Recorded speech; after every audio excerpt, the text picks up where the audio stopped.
So welcome. I'll give you a quick organizational update. Our next meeting will be Wednesday, October 27th. I think we'll stay virtual for now. We hope that the downward trend of COVID cases continues, but we have no way of knowing if that will happen. So for now, we'll stay virtual. And we don't yet have a brown bag lunch scheduled, but we do have a couple of suggestions that have come up for topics. So I wanted to kind of throw those out. There's been some discussion lately about how to do hybrid meetings so that you could do part Zoom, part live. And some people have, as they've tried doing it, have found this is not an easy thing to do. So a how-to meeting on that might be something of interest. And then the other suggestion I had was to just have an open roundtable discussion about database options for small and mid-sized groups. You know, some of us who had Blackbaud products were part of that big data breach last year and not happy about how they handled that. And others, I think, are just either getting into a new database or CRM software or needing to switch for other reasons. So that would be the other thing. So any comments or suggestions or preferences on either of those topics or a new topic? I think those are both good topics. I think we can learn from each other on the hybrid and CRMs. Okay, well, that may be the more urgent one. So I think we'll see if we can organize something around that. I don't have a date yet, but those are always at noon and they'll probably be about mid-month in October. So we'll see if we can get something set up there. So let's jump in then to our first topic, and that is the budget update for OAC. And Benjamin Espino was going to try to join us, but he was delayed at a meeting. Glenn Ayers is here, and he's going to talk a little bit about the current grant programs that are open. But I wanted to give you an overview. So the City Council adopted the new budget last week on 9/22. And the good news is the OAC budget is overall, it's up a bit to 24.9 million. And the general fund is up about 1.1 million from previous numbers. So they also got some additional funding through the ARPA, the American Recovery Act funding. And I'll get into how that's going to be used in a minute. The overall strategy is to rebuild the operations because obviously they had to furlough a lot of staff and close buildings and so on. So they want to return the services to the pre-2020 levels with continued emphasis on metrics that advance their long-term cultural plan goals. Budgeting for equity is a priority for this next fiscal year. So the funding programs, the impact there is the COP program is budgeted to increase slightly by 200,000 up to 5.16 million. It was flat funded last year thanks to City Council amendments. Funding for Fair Park as cultural organizations was added back to OAC. So the COP increases in addition to this transfer. Arts Activate will return to its previous level of 775,000 across 3 rounds. So they'll go back to the 3 rounds of funding. The current fiscal year was at 600,000. So supplemental funding from 1 year cultural value funding from the arts endowment will help to increase that. Community arts program is holding steady at 410,000 and was kept whole last year in the current budget. That amendment that was put in and this came from Council Member Adam Basildua, and I would like you all to send him an email thanking him for this because he did this on his own initiative, was to increase the total budget for OAC with $1 million from the ARPA funds. And that will be used 550,000 for one-time facility upgrades to city managed cultural facilities and other city managed facilities that hold cultural activities. 325,000 to fully update and equip the 5 library black box theaters. And we know that's been an ongoing issue for groups that want to use those black boxes, that the equipment is just not there that is needed to really fully utilize those. And then 125,000 for artist residencies at cultural centers and other OAC pop-up cultural locations. And that's something, you know, we've advocated for a long time. So this is really great that we'll be able to move more cultural activity out into the areas that really don't have a lot of cultural facilities or cultural activity. So those are all really positive improvements to the OAC budget, and that is totally due to your advocacy. It is the relentless advocacy of all of you that has, I think, given the arts a much more prominent role in terms of how the city council views the total budget and the value of the arts. So thank you all for all of that you do and continue to do for that.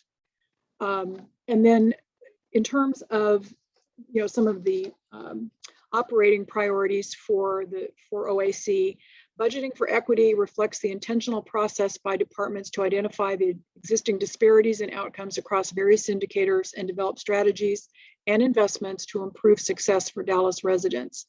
So OAC is part of that. I think it's a citywide initiative. But for OAC, it's to expand Alana artist contracting metric from cultural contracts program to cultural centers and venues to increasingly track investments in underserved communities of color, to establish the Juanita J. Craft House and Civil Rights Museum Visual Artist Residency in South Dallas at the Mildred Dunn Recreation Center, and to support the opening of the Craft House and Civil Rights Museum and increase community vibrancy, and then allocate financial and staff resources to mentoring the next generation of Alana cultural workers through paid internship program. And I know that's a very— Can I interrupt for just a minute? Do you have all of the things that you're talking about? We're all still stuck on the agenda. Do you have any? I don't have it. I don't have it in a, I just pulled some stuff from some emails that I'm just kind of have collected into a narrative here. So Okay. I don't have it. You know, I'm sure I can ask OAC to put something together that could be like a memo or something. That's okay. I just wondered because you know, I'm trying to keep up with you. And so Okay. I know it's a lot, but I just, it's all good news. It's all really positive. It is. And so, I mean, basically it comes down to all of the grant programs are either going to continue at full capacity or be increased. So that's really good news.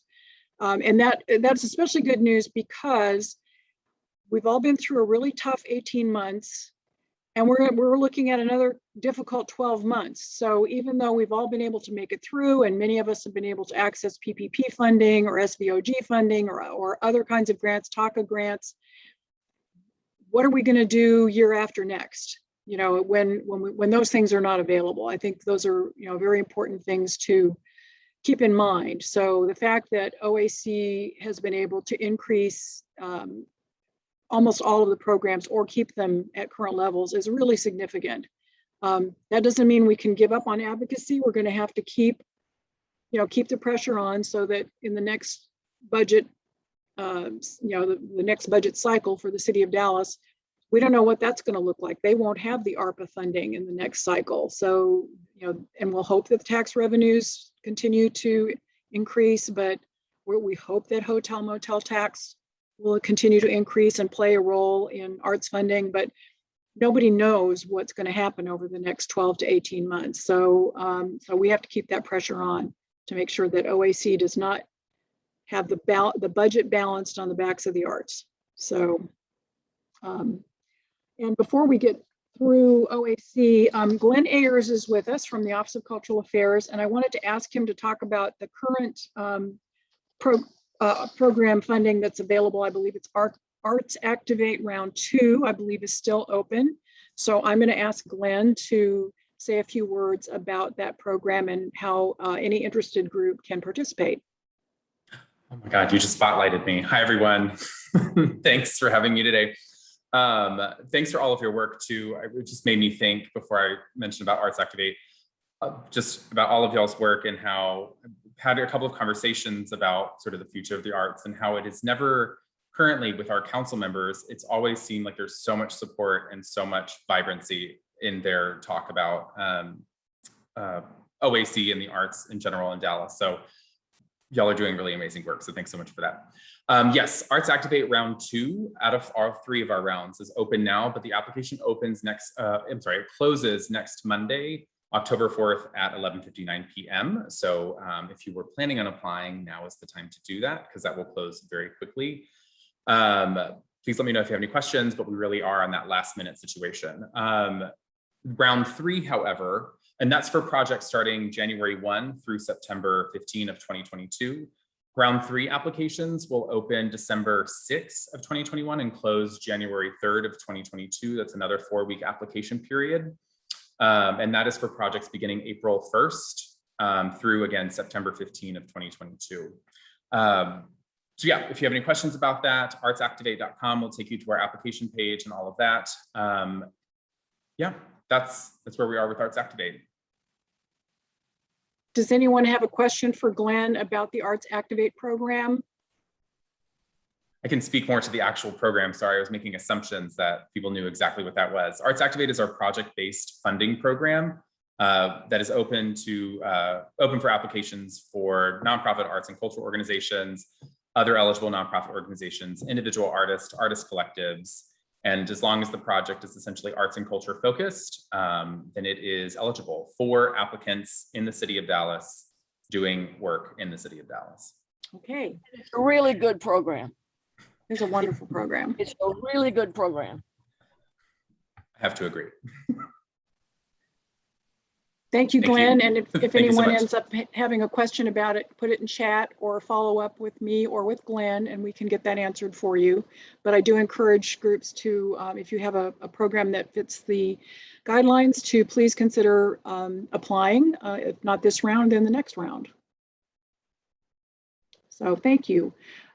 We were going to look at the debut of the new Dallas Arts and Culture Leadership Directory. But Hector Garcia was on his way from the office to home, so we are going to put that later in the discussion here and give him a chance to get home and get logged back in. And Linda, do you have a question? No, okay. Sorry, I saw your hand go up and thought you might have a question. And I can't see everybody on my screen, so holler if anyone has a question or comment. Joanna, there's a question about Arts Activate. Thank you for that, Sandra. Yes, that's correct. So, well, kind of correct. So if you are an applicant that is currently or will be in COP for 21-22, our upcoming fiscal year, you are eligible to apply if your COP award is less than $100,000. And that's both in COP award or if you receive some sort of like outside support that's over 100,000. But yeah, sort of that basic rule. Okay, thank you, Glenn, for that follow-up. Any other questions on Arts Activate or on the OAC budget for the coming year? Okay, well then we will move on. I thought it would be helpful just to have a general discussion about what all of us are doing about COVID guidelines as we resume some kind of performance or events or normal activities, or as normal as we can right now. I thought I would just open it up for a general discussion to talk about, what kind of protocols you're putting in place and what kind of response you're having from patrons. And I'm happy to start from the Salmon Center's perspective. We've had 2 concerts, live concerts in person. We're operating at 50% capacity. We are requiring masks at all times of all participants. For the performers, they need to wear their masks unless they're speaking or singing. We are pulling the audience back quite a ways from the performers. We're asking the audience not to go up to the performers after the concert so that they are respecting the fact that, we want to keep everybody safe. And we have found a way to check vaccination cards without running afoul of the law. And that is that we have done it. We're doing a raffle. And when people come in, if they show us their Vax card, we give them a raffle ticket and then we pull the ticket at the intermission. And it's a restaurant gift card. And we've had 100% participation. No one has complained. No one has said, no, we can't do that. We had one person who didn't have her Vax card with her, and we do have a COVID release form that we make them sign if they don't have it. We do log these. We're not taking a picture or anything like that, but we do log the person's name and the fact that they showed us their Vax card, the date, and which staff person saw it, so that we can kind of, since we have a lot of repeat patrons, We don't have to keep asking them, but we will continue doing this raffle at every single concert this fall.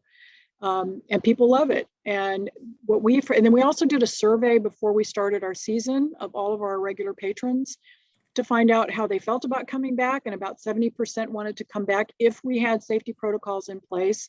And they all favored requiring proof of vaccination and masks. And then we're also doing the normal things, social distancing and disinfection. All of those things together have made most of our patrons want to come back and feel safe, and our performers feel safe, and our staff and volunteers feel safe. So that's kind of a rundown of what we're doing and the response that we've had. And so I would welcome comments and information from the rest of you. So who would like to go next? I'm happy to go, Joanna. Okay. So we at the Meadows Museum, it's been a mixed bag. I work with the docents. We've had a lot of them. There's been a lot of pushback on, well, we are not allowed to ask for the proof of vaccination. I love your approach, Joanna. We do have a couple of holdouts who are not getting vaccinated. Worse from my perspective, however, we had an opening last week. We had about 300 people come. We had guards, we had staff at the door with masks, handing them out if people didn't have one. But I will tell you, we had people pulling them off as they hit the first landing of the steps at the museum. And I was up in the galleries last week, and there were these 4 women, they were all there together. They had all taken their masks off. And I would I don't know what our protocol is. I don't know if I'm allowed to say to them, hey, you need to put your mask on. But I would love to hear how everybody else is doing it. It's been super frustrating, though, on this end to see people just blatantly disregarding what you've asked them to do. I have asked at SMU myself, I work in Meadows, and I will walk through the green room and there will be students there without masks on. I don't know what I am supposed to do about that. And so I went to our coordinator and said, what are we supposed to do when we see that? And she didn't know either, but was going to ask the chair of our department, and maybe I'll get some answers for that. But it's really hard to do much of anything because they think, well, they either are vaccinated and they think they don't have to worry about it, even though this Delta variant jumps that all the time, or they're just 19 years old and they don't think, and they're indestructible. So I don't know what we do about that. Yeah, well, these women were not 19. They were very much destructible. I am mostly seeing students. I'm not seeing faculty. Right. But these are patrons, and and as you know, Linda, and for everybody else, it is a requirement at SMU to be masked indoors. So it's, I don't know what else we can do. It's frustrating. Mary Pat, would you like to comment, because you also have a museum and probably are having similar experiences? Yeah, absolutely. We are following all of the, safe cleaning guidelines. We are requiring masks. Our security guards hand out masks to people that come to the museum without them when they're going through security. But I have to say, Nancy, early on, we were vigilant, and every employee who saw someone without a mask was empowered and encouraged to speak to them and ask them to please wear their mask. And this round 2 of wearing a mask, because we had about 2 weeks where we didn't require it in July and then had to go back. We've decided we're not asking our employees to enforce it anymore. We were just having, the 90% of our visitors are complying, but there are a handful that are just very disagreeable. And it was just creating a lot of angst and discomfort for our employees. And so we're just living with it. We're not a great answer, but it's just good to what know. we're doing. Yeah. Thank you. Frustrating. It is frustrating, but you hate for the people, our guest services people to bear the brunt of rude, inconsiderate people. Absolutely. Thank you. Who else would like to share their current situation and their experiences? I'll go. I'm Albert Wash. Those of you who don't know me, I'm the associate artistic producer at Bishop Arts Theater Center. But one thing that we've been doing, I know we had our jazz show on 9/11. That was our first in-person show, and we were sold out once our theater seats 165. So I know the guidelines we had, everybody comes in, they'll scan their faces, and then we all required them to have masks. We did have complimentary wine, but it was not they did not take it in the theater. Of course, there were some people, you know, they took it in the theater, but it had to be only 3-5 cups that I've counted on my hand. We haven't had anybody who were to us if we said, you know, put a mask on, because we have a COVID compliance officer, our house technician. And so he, you know, he's already said, let me be the bad guy. If there's anything wrong in this area, I'll go ahead and I'll handle it myself. That way it can save the staff the trouble. So he's been a real blessing to us. And also just making sure that everybody's vaccinated, volunteers, cast, directors, and also we are, for our theater season that's coming up, we're just thinking very strategically on how we go about it. We're doing Before You Get Married by Frankie Gonzalez. I don't know if anybody's been in our space, but it's going to be upstairs in the incubator room, and they're going to it's a limited capacity. So we're going to seat about 25 people up there. So it's going to be very intimate and very in your face. And also for Black Nativity, our annual holiday show, we're just, that's going to be in person as well. However, it's not going to be a typical musical. It's going to be a movement dance piece this year with acting, of course, but singing, that's, you know, one of the ways to spread COVID. So we just have to be very strategic. But other than that, yeah, that's what we're doing at Bishop Arts. So Albert, something you said really interested me. A COVID compliance officer? Mm-hmm. Maybe we should all look into that. Yeah, I thought that was a thing, but that sounds like a really good idea. Yeah, it's very, very helpful. Everybody on our staff team are COVID compliance officers. And when I was in college at Point Park, I know I was in the advanced directing class, and we all had to take the test to be a COVID compliance officer because that was the height of the pandemic.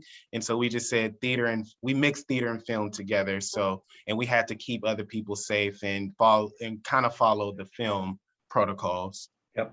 I am too, and got one through the film stuff. Mm-hmm. And there's a bunch of us at the center that are COVID compliance officers as well. Mm-hmm. Where do you get that training? I can find out where we got it. Yeah, I can't remember off the top of my head, but I occasionally get emails to work on films. Mm-hmm. Well, good for you. Yeah, it's like I don't have any time, but I'd like a lot. Yeah, I get it. I'll go take a week and run off, and and it's easy too. It is easy. Yeah. At the center, we haven't had a big problem with people with masks. I mean, we just haven't. We try to communicate a lot beforehand, before you go, make sure people know, and give them the option. If they don't want, we've still got our ticket stuff in place. They can take a credit, they, can get a refund, or whatever. But we really have not had any issues, really big issues to speak of. And not to speak for the symphony, but I've gone to the symphony several times in the last few weeks, and their front of house people are very vigilant about making sure your masks are up. And, I haven't seen any problem with, people arguing with them out in the lobby, but, or in the audience. So, we just haven't had a big pushback on that, or guns for that matter. Oh, the other fun topic. Yeah. Did someone else, where do I see? Rhiannon, how did you get your training to be certified? I used the site that Megan dropped, and if I remember correctly, it was maybe a 3-hour training, and they send you a whole list of resources afterwards. It was a great training, and it was really easy. It's like taking the driver's course when you get a ticket. So they make sure that you're continuing to be there and present. and then ask a lot of questions, obviously based on what you've just learned. So they do keep track to make sure that you're continuing. You're not just logging in and disappearing for an hour. We'll grab that link and send it out to everybody tomorrow. So that if anyone's interested in doing that or having someone on their staff do that, that we can do that. So who else would like to talk about their experiences with getting concerts back on the stage? Well, Joanna, I'll share that kind of like Albert was saying, we had about, for 2 weekends, we had about 200 people per show. Ours are the kids under 12. We required masks, not a lot of drama. We did not let you inside the building without being QC'd first. So that was a major change we made, figuring that if you're not going to comply, you have not entered our building yet. So it would be easier to have you exit. And that worked very well. We reduced our arrival time to 30 minutes before the show. So we tried to keep people down from being in the lobby. We also have a COVID compliance. I think a lot of the equity houses, I mean, that's sort of a requirement for your shows, although this wasn't an equity show for us. We did reduce capacity to 60%. Everybody cooperated. I mean, there wasn't a lot of issue. There was a woman who called and said that she had 2 children who, because of medical reasons, couldn't wear a mask. We just asked her to fill out the daily form that our employees fill out on behalf of those 2 children. And we had an "I've been screened" sticker that we put on them, because otherwise everybody in that works for DCT was going to walk up and ask them to put their mask on. And that part worked well, no real problems. Great, thank you so much. Anyone else have a comment or some more information to share on how to safely resume performances?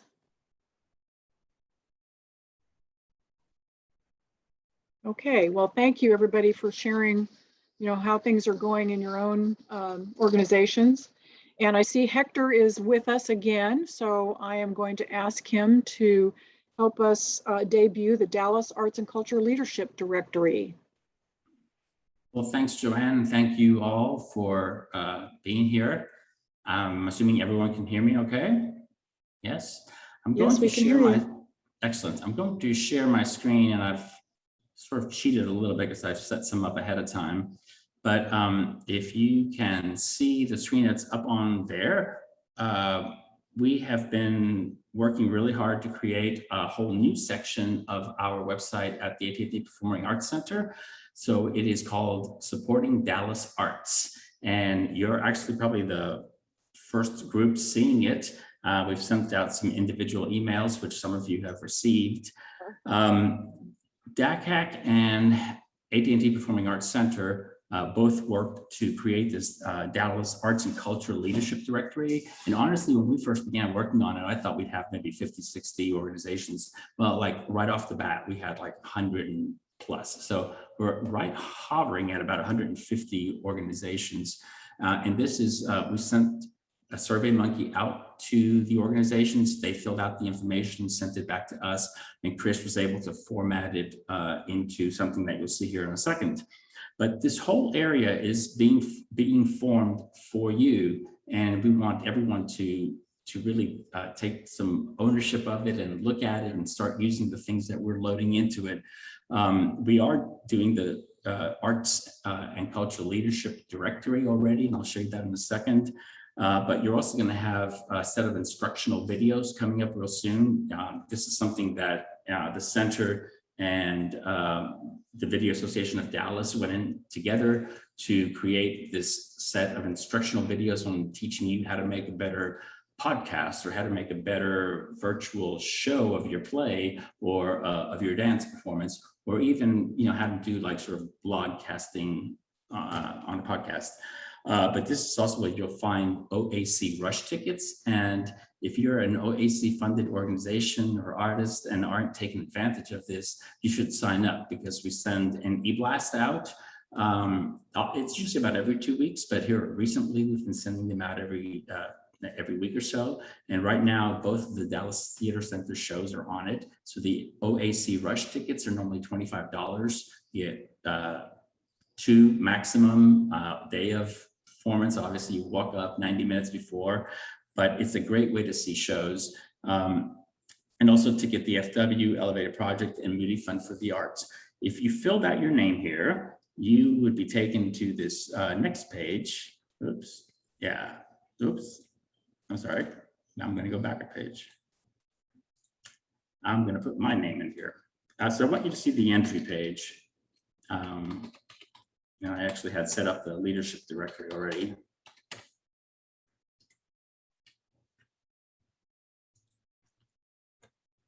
Once you sign in, you'll see this. And this is, again, that area that we're building that for you. It is still a little bit under construction, but the leadership directory is here, and you'll see that in a second.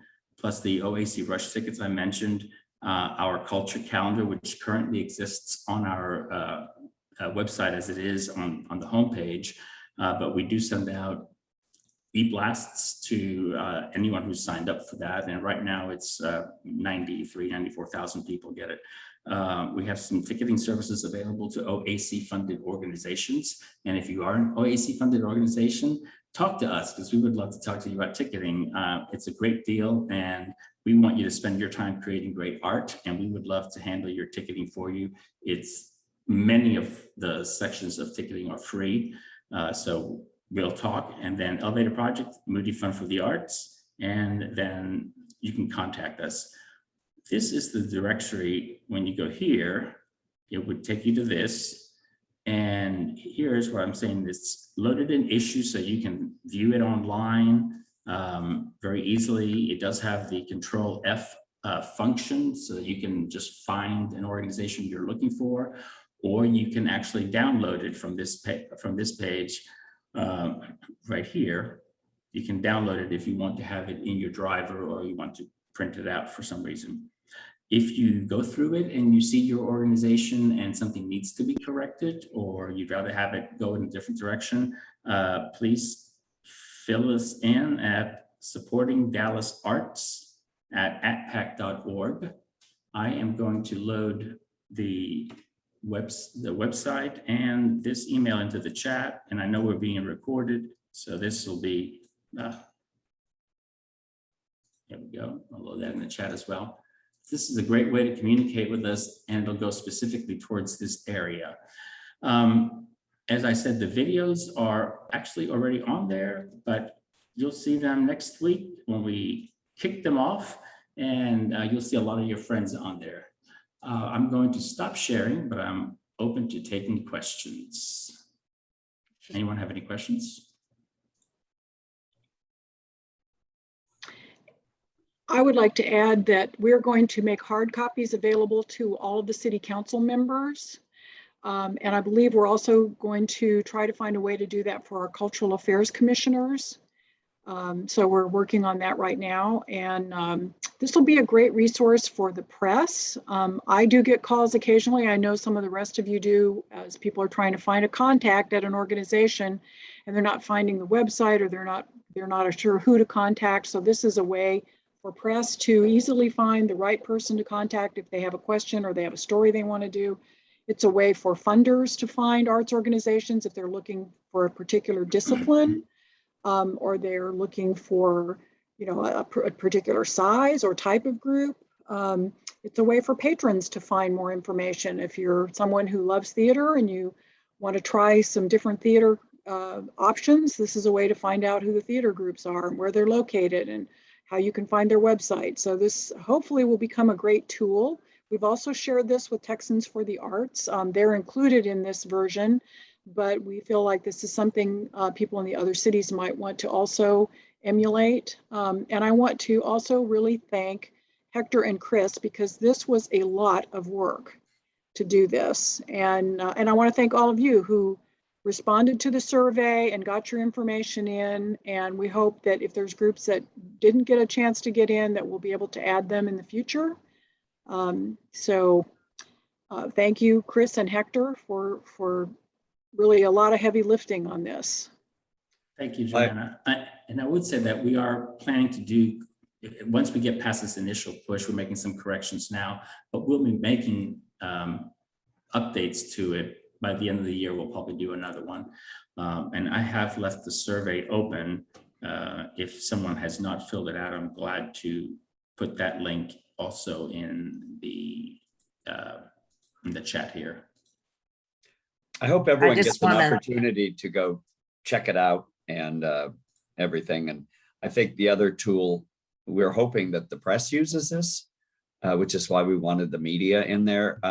And it partially because they'll have media contacts, but also I think by our press and even our council and whatnot and other folks, seeing how many organizations we have and the rich diversity. So it's like, hopefully a reporter will not keep going to the same 5 arts organizations they always go to, and open it up and say, gee, there's some other people here I could go talk to, small organizations, mid-sized, large. And, you know, hopefully we get more voices in the arts coverage that we're having in our city too. So that was a big hope and why we kind of included the media stuff as well. Sorry, I just Lily. want to say thank you, but no, not at all, to DACAC and certainly Chris and Hector. If you haven't seen this directory, it's really a great resource.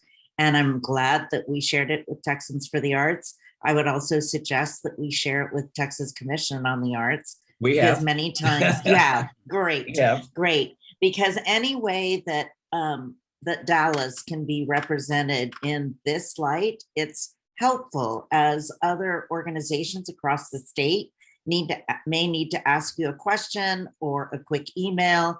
And I definitely think, certainly during this whole COVID time, we need to serve as resources and collaborators. So thank you. That's a lot of work. Thank you, Lily. And collaboration, I think, is also something that was in the back of our minds, that you know, sometimes you have an idea for something you might want to do, but aren't quite sure how to get a hold of someone, or if Junior Players wants to do something with Indian Cultural Heritage Foundation, like, Right. who do we get? So this is a way to encourage our community to draw a little bit closer and work together.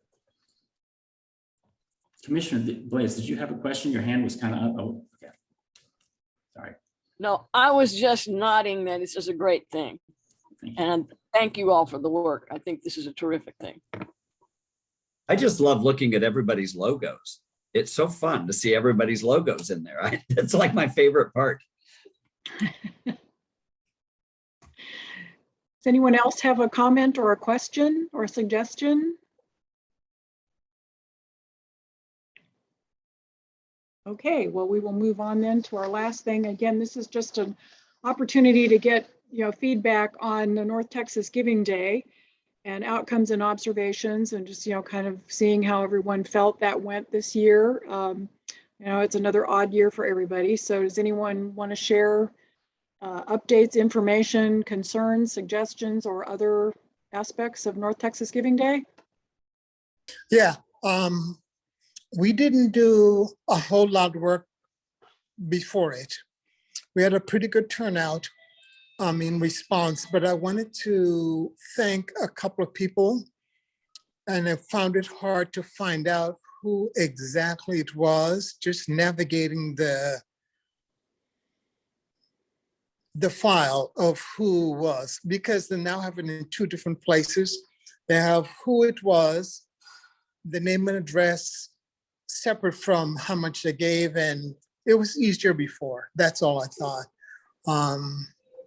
But I wanted to say that, and I'm grateful that the directory is out, and I gotta go. So it's coming right quick. Yeah, thank you all very much. Thanks, Loris. Any other comments or highlights, lowlights? I think what Laura said, since they did the new platform, Neon and Raise. We were so used to the old platform. It's a little bit difficult to navigate, but once you figure it out, I think it's fairly easy. And to be able to download your, the donor information, that is still easy to do. I agree. It's like they added 3 more steps. Correct. Still get everything you need, but you have 3 more steps to do that. So it was a little. And you have to log in again. Yes. Yes. That was an interesting change. Mm-hmm. I will say I had with this new platform, I think the one thing that I missed was you can't add offline gifts. In previous years, you can do that and it shows up on your goal, which is really nice. That's no longer available. So I do miss that. And then we had a lot of questions about the new fee, since donors are no longer able to cover that. And then the tip and what's the difference and why is it different? So that was another thing we had a lot of questions about. But I think aside from that, it was fine, but pretty much the same, but a little bit more work kind of on the back end. I did send in a suggestion in their survey because they said that donors could no longer cover fees, but in the messaging, when you give a donation, it says that the tip covers fees for nonprofits, which was just not true. So I did suggest that they change that for next year. You did have to go a bit out of your ways to even not do a tip. I think a lot of people, since they knew it didn't go to us, didn't really want to. And I think you had to go through like 3 steps to not even do a tip. But I agree. I think the wording next year might be could use some cleaning up. So I thought, as you did, Hannah, that if you did a tip, that was going to go to help offset some of those fees, and it doesn't do that? It offsets CFT's fees this year, but it did not. So in previous years, if you could cover, like if you gave a gift to the Salmon Center and you could cover the fees that the Salmon Center would incur, right. But now that does not happen. All you're doing is offsetting community foundations fees. We still get the same amount of credit card fees. So the wording in their tip was that it helps cover nonprofits fees, including CFTs, which is just an inaccurate statement based on what we know. Agreed.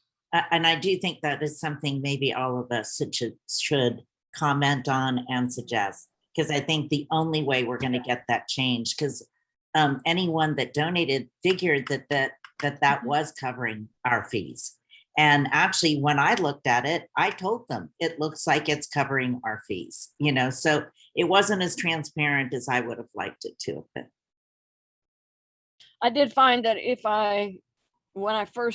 it does make it hard for you to not do a tip, but I figured out I could do that. And once I did that, because I wanted to wait till I had done everything to see how much I could afford for the tip. So I did no tip until I was all done. And then I went back and tipped. So that worked out okay. But I really thought that it was replacing the option that we had in the past to cover those credit card fees.